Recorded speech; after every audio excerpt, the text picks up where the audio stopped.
pada gelaran Porprov Sumatera Selatan tahun 2025 yang akan digelar di Kabupaten Musi Banyuasin.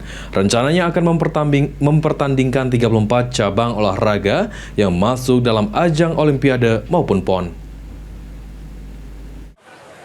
Tidak seperti Porprov sebelumnya yang mempertandingkan 44 cabang olahraga, dalam gelaran Porprov Sumatera Selatan tahun 2025 ini di Kabupaten Musi Banyuasin, jumlah cabur yang akan dipertandingkan hanya sebanyak 34.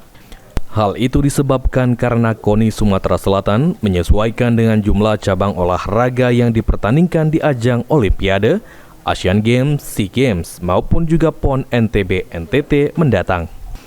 Disampaikan oleh Sekretaris Umum KONI Sumatera Selatan, Tubagus Sulaiman, pihaknya telah bertemu dengan Gubernur Sumatera Selatan untuk pelaksanaan Porprov di Kabupaten Musi Banyuasin.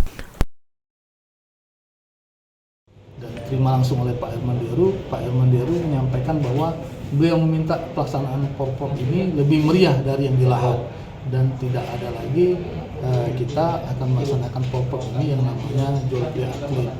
Ini kita akan se-fair mungkin untuk verifikasi.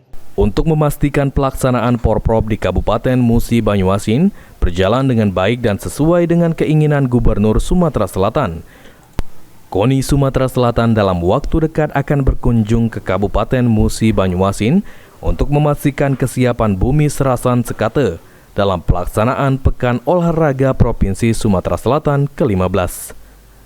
Tim Liputan PAL TV.